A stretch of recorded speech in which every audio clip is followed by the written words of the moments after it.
నమస్తే, welcome to special focus. ఏపీలో పెద్ద ఎత్తున సంచలనం రేపుతుంది. ఇప్పుడు జనసేన అధినేత పవన్ కళ్యాణ్ కేంద్రానికి రాసినటువంటి లేఖ.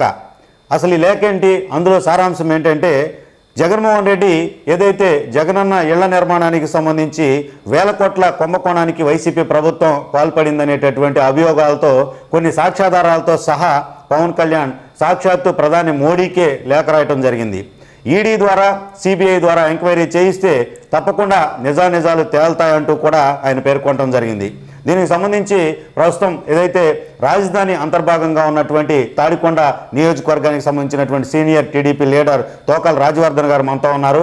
అసలు ఈ యొక్క ఇళ్ల నిర్మాణానికి సంబంధించినటువంటి ప్రక్రియ ఎలా జరిగింది, దీని వెనుక పవన్ కళ్యాణ్ ఆపాదించినటువంటి ఏదైతే ఆరోపిస్తున్నటువంటి లేఖ రాసినటువంటి ఆరోపణలో ఉన్నటువంటి అంశాలకు సంబంధించి మనం డిస్కస్ చేయించి. సార్ రాజవర్ధన్ గారు నమస్తే. సార్ ప్రస్తుతం ఏదైతే పవన్ కళ్యాణ్ లేఖ ఇప్పుడు కలకలం రేపుతుంది, ఒకవేళ కేంద్రం స్పందించి ప్రధాని స్పందించి సిబిఐ ఈడీలను కనుక రంగంలోకి దింపితే ఎలాంటి నిజాలు బహిర్గతమయ్యే పరిస్థితి ఉంటుంది? అసలు ఇది ఒక భారీ కుంభకోణం అనడానికి మీ దగ్గర ఏమన్నా సమాచారం ఉందా? సార్ వేణుగారు, మనం చూస్తే ఈ ఆంధ్రప్రదేశ్లో జగన్మోహన్ రెడ్డి గారు అధికారంలోకి వచ్చిన తర్వాత జగనన్న కాలనీలు కాదు, జగనన్న ఊళ్ళు కడుతున్నాడు అని చెప్పి పబ్లిసిటీ ఇచ్చుకుంటూ వచ్చారు. మనం ఆ యొక్క పథకాన్ని మనం ఫస్ట్ నుంచి కనుక క్షుణ్ణంగా అబ్జర్వ్ చేసినట్లయితే వేణుగారు, జగన్మోహన్ రెడ్డి ఈ రాష్ట్ర ముఖ్యమంత్రిగా ప్రమాణం స్వీకారం చేసిన తర్వాత ఆంధ్రప్రదేశ్లో భూముల రేట్లు రోజు రోజుకి తగ్గుతూ వచ్చాయి. ఇది వాస్తవా కాదండి? వాస్తవం. ఎందుకంటే ఈ రాష్ట్రంలో ఉన్నటువంటి రియల్టర్లు, బిల్డర్స్ అందరూ కూడా కొంతమంది సూసైడ్లు చేసుకున్నారు, కొంతమంది పక్క రాష్ట్రాలు పోయి బతుకుతున్నారు, బ్యాంకులకు అప్పులు కట్టలేక అల్లాడిపోతున్న పరిస్థితి ఆంధ్రప్రదేశ్లో నెలకొని ఉంది.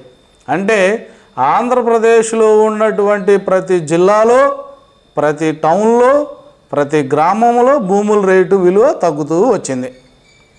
కానీ ఒకే ఒక్క చోట భూముల రేట్లు పెరిగినాయి. ఎక్కడంటే జగన్మోహన్ రెడ్డి గారు ఏదైతే పేదలకి నివాస స్థలాలు ఇద్దామనుకుంటున్నారో, ఏదైతే భూమి సేకరణ చేద్దామని చెప్పి ఏ ప్రాంతాన్ని అయితే అతను సెలెక్ట్ చేసుకున్నాడో, అతను కానీ అతని ఎమ్మెల్యేలు కానీ అతని యొక్క నాయకులు కానీ ఎవరైతే ఉన్నారో వాళ్ళు ముందుగా వెళ్ళి ఇదిగో ఈ గ్రామంలో ఇళ్ల పట్టాలు ఇద్దాం, ఈ గ్రామంలో మన వైసీపీ కార్యకర్త ఎవరున్నారు, ఎక్కడ వైసీపీ కార్యకర్త యొక్క భూమి ఇళ్ల పట్టాలు ఇవ్వడానికి అనుకూలంగా ఉన్నా లేకపోయినా ఎక్కడుంది, అక్కడ మార్కెట్ రేట్ ఎంత ఉంది, అక్కడ మార్కెట్ రేట్ సపోజ్ 5 లక్షలు, 6 లక్షలు, 10 లక్షల లోపే ఉంటే దాన్ని ఎమ్మెల్యే గారికి 10 లక్షలు, ఎంపీ గారికి 10 లక్షలు, ముఖ్యమంత్రి గారికి 10 లక్షలు, లోకల్ లీడర్లకు 10 లక్షలు అని చెప్పి లెక్కలేసుకొని వీళ్ళు 10 లక్షలు రైతుకు చెల్లించడానికి ప్రభుత్వానికి పెట్టినటువంటి కొటేషన్ 50 లక్షలు, 60 లక్షలు. అంటే రాష్ట్రం మొత్తం భూముల రేట్లు తగ్గినాయి. బట్ జగన్మోహన్ రెడ్డి గారు ఎక్కడైతే పేదలకు ఇళ్ల స్థలాలు ఇద్దామని ల్యాండ్ సెలెక్ట్ చేస్తాడో అక్కడ మాత్రం రేట్లు పెరుగుతూ ఉన్నాయి సార్.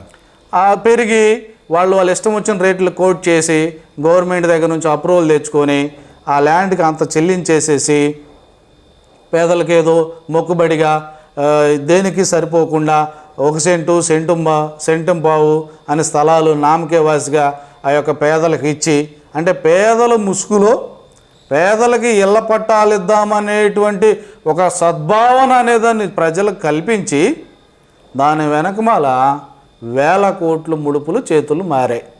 దానికి ఉదాహరణ 10 లక్షల రూపాయల రేటు ఉన్న ల్యాండ్ని ఎకరం 50 లక్షలు, 60 లక్షలు కూడా చెల్లించినట్టుగా గవర్నమెంట్ రికార్డ్స్ తెలుస్తూ ఉన్నాయి. నిజంగా ఈరోజు జనసేన అధ్యక్షుడు పవన్ కళ్యాణ్ గారు రాసినటువంటి లేఖ మీద శ్రీ నరేంద్ర మోడీ గారు కనుక కపట ప్రేమ లేకుండా ఈ ముఖ్యమంత్రి మీద దత్తపుత్రుడు ప్రేమలు ఏమీ లేకుండా నిజంగా దాని మీద సిబిఐ ఎంక్వైరీ కానీ ఈడీ ఎంక్వైరీ కనుక ఆదేశిస్తే ఆ రోజున తండ్రి ముఖ్యమంత్రి పదవిని అడ్డం పెట్టుకొని ఏ విధంగా అయితే అక్రమ ఆస్తులు కూడగట్టుకొని కేసుల్లో ఇరుక్కుపోయాడు జగన్మోహన్ రెడ్డి గారు, ఈరోజు అతనే ముఖ్యమంత్రిగా ఉండి ఆయన చేసినటువంటి కుంభకోణాలన్నీ కూడా బయటకు వచ్చి మీరు నమ్మరు, మీడియా రంగం కానీ మా యొక్క పార్టీ ఆరోపిస్తున్న విధంగా కానీ ఇవన్నీ కూడా దాటిపోయే విధంగా స్కాములు బయటికి రాబోతూ ఉన్నాయి. ఇళ్ల స్థలాలు, ఒక్క ఇళ్ల స్థలాల విషయంలోనే 35,000 నుంచి 40,000 కోట్ల రూపాయలు అవినీతి డబ్బులు ముడుపులు అందాయనేది మేమైతే ఆరోపిస్తున్నామండి. ఖచ్చితంగా జనసేన అధ్యక్షుడు లేఖ రాయటం మేము స్వాగతిస్తున్నాం. దీని మీద తక్షణమే బీజేపీ కేంద్ర గవర్నమెంట్ స్పందించి ఈ ప్రభుత్వం మీద, ఈ ప్రభుత్వం తీసుకున్నటువంటి ఈ ఇళ్ల నిర్ణయాల మీద సిబిఐ ఎంక్వైరీ, ఈడీ ఎంక్వైరీ వేయాలని మేము డిమాండ్ చేస్తున్నాం. అందులో ఖచ్చితంగా ఏదైతే పేదల డబ్బులు ఈ రాష్ట్ర ఖజానా నుంచి దొంగిలించారో వాటన్నిటిని కూడా రికవరీ చేయాలని తెలుగుదేశం పార్టీ తరఫున మేము యొక్క కేంద్ర ప్రభుత్వాన్ని డిమాండ్ చేస్తూ ఉన్నామండి. రాజవర్ధన్ గారు, ప్రస్తుతం చూస్తే రాష్ట్రంలో ఏదైతే ఇళ్ల నిర్మాణానికి సంబంధించి జరిగినటువంటి ఏదైతే పవన్ కళ్యాణ్ లేఖలో ఉన్నటువంటిది ఇది ఒక భారీ కుంభకోణం అనేటటువంటిది ప్రస్తుతం చూస్తున్నటువంటిది. గతంలో రాజశేఖర్ రెడ్డి ముఖ్యమంత్రిగా ఉన్నప్పుడు చాలా స్కాముల్లో ఇలాగే తెర వెనక, ఒక పథకాల వెనక, అలాగే ఏదైతే కొన్ని ఇచ్చినటువంటి ల్యాండ్స్ వెనక చేతులు మారిన ముడుపులు పెద్ద ఎత్తున అనేటటువంటిది సిబిఐ కేసులు, ఈడీ కేసులు జగన్మోహన్ రెడ్డి పైన ఇప్పటికీ నడుస్తున్నాయి. ఒక పక్క కేసుల్లో ఉండి ప్రతి నెలకు కొన్ని వాయిదాలకు వెళ్ళి వస్తున్నటువంటి పరిస్థితుల్లో ముఖ్యమంత్రి అయినటువంటి జగన్మోహన్ రెడ్డిలో మార్పు రాకపోవటాన్ని ఎలా భావించవచ్చు అంటారు, ఒకవేళ ఇది స్కామ్ అయితే కనుక మీరు ఆరోపిస్తున్నారు? అంటే ఇక్కడ వేణుగారు ఒకటండి, జగన్మోహన్ రెడ్డి గారు అతను నేర స్వభావం కలిగినటువంటి వ్యక్తి. అంటే తెలియక తప్పు చేసినటువంటి నేరస్తుడు కేసు అయినప్పుడు, లేకపోతే పెద్దలు ఎవరన్నా మందలించినప్పుడు, కోర్టులు కానీ పోలీస్ స్టేషన్స్ కానీ మందలించినప్పుడు మారేటువంటి అవకాశాలు ఉంటాయి.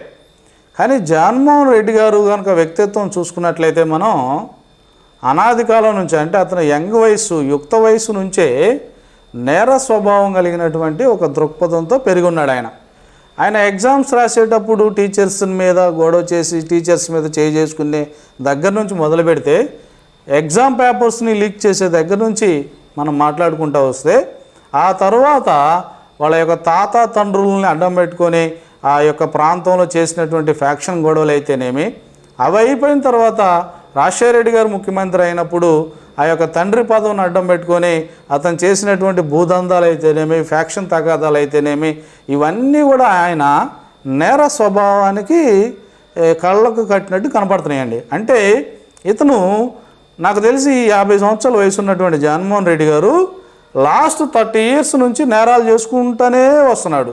అంటే ఇతనికి నేరాలు చేయటం అనేది పరిపాటి అయిపోయింది. కనుక ఇప్పుడు ముఖ్యమంత్రి అయినప్పుడు కూడా, అంటే ముఖ్యమంత్రి అయితే ఈ రాష్ట్రానికి తండ్రి స్థానంలో ఆయన కూర్చోబెట్టారు ప్రజలు.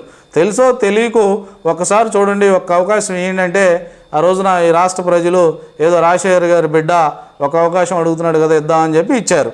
ఇస్తే అంటే నువ్వు ముఖ్యమంత్రి కాక మునుపు వైఎస్ఆర్సీపీ మాత్రానికే లీడర్వి, కానీ ముఖ్యమంత్రి అయిన తర్వాత ఈ రాష్ట్ర ప్రజలందరికీ ముఖ్యమంత్రి అంటే ఆ యొక్క తండ్రి స్థానంలో ఉన్నాడు. అంటే ప్రతిపక్షానికి ఆయనే ముఖ్యమంత్రి, అధికార పక్షానికి ఆయనే ముఖ్యమంత్రి, అందరికీ ఆయనే ముఖ్యమంత్రి.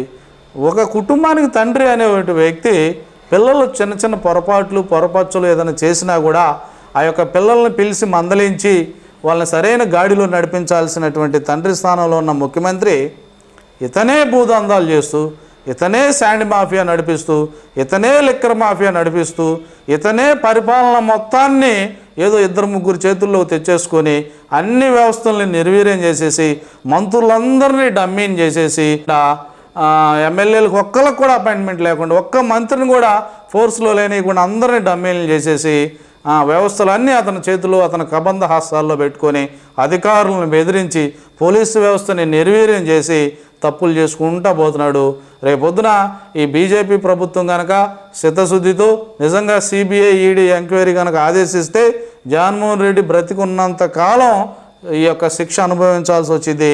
ఈడీ కేసులు, సిబిఐ కేసుల్లో పడేటువంటి శిక్షలు తీరక మునిపే ఆయన వృద్ధాప్యంలో కూడా వెళ్తాడని నేనైతే అనుకుంటున్నానండి. ఇదే పరిస్థితి ఏదైతే పవన్ కళ్యాణ్ లేఖకు సంబంధించి చూస్తే కనుక కలకలం రేపుతున్నటువంటి నేపథ్యంలో దానికి సంబంధించి టీడీపీ పక్షాన ఏదైతే తాడికొండ నియోజకవర్గానికి సీనియర్ లీడర్గా ఉన్నటువంటి తోకాల రాజవర్ధన్ గారు స్పష్టంగా తన అభిప్రాయం తెలియజేస్తున్నటువంటి పరిస్థితి అయితే ఉంది. దీని వెనుక భారీ కుంభకోణమే ఉంది.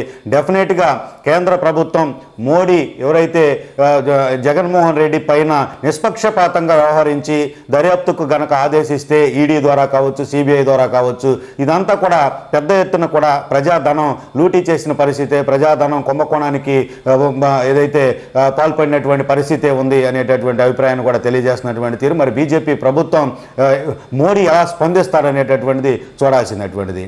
ఇది ఈరోజు టాపిక్. మరో టాపిక్తో మళ్ళీ కలుద్దాం. నమస్తే.